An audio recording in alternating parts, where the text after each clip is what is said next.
Picture this: a vast, dusty plain in ancient Mesopotamia. The year is 331 BC. Two of history's most powerful empires are about to collide in a battle that will change the world forever.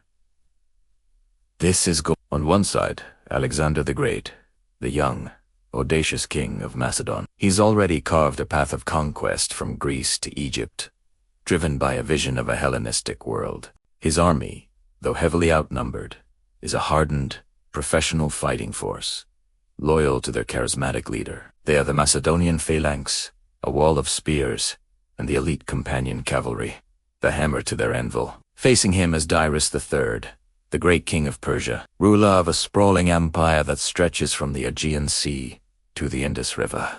Darius has gathered the full might of his kingdom, a colossal army drawn from every corner of his domain. We're talking scythed chariots designed to tear through enemy lines, war elephants from India, and a sea of infantry and cavalry from 20 different nations.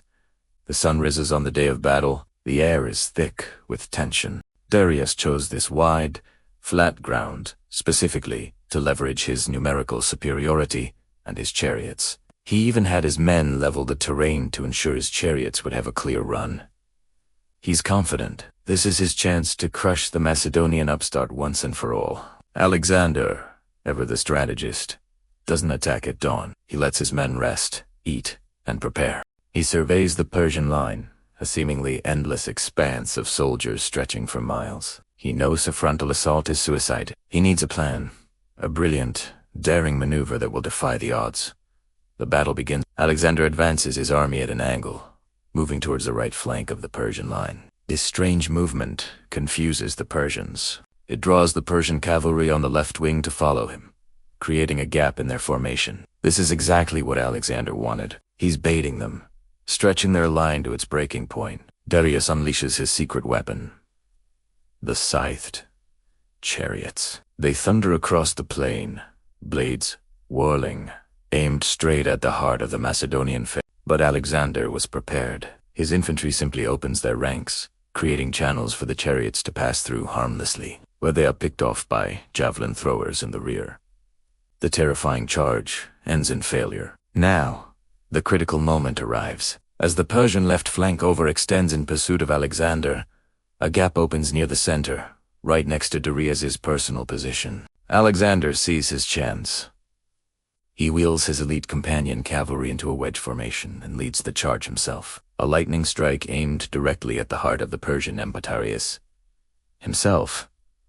The fighting is ferocious. Alexander and his companions slam into Darius's royal guard. Spears shatter, men and horses fall. It's a chaotic whirlwind of steel and courage. For a moment, the fate of the world hangs in the balance, but the sheer ferocity of the Macedonian charge is too much. Darius, seeing Alexander cutting a path directly towards him, is overcome with fear. He panics.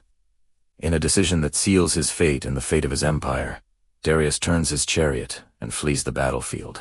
The sight of the great king running for his life shatters the morale of the Persian army. The center collapses, and the panic spreads like wildfire through the ranks. What was a battle becomes a rout.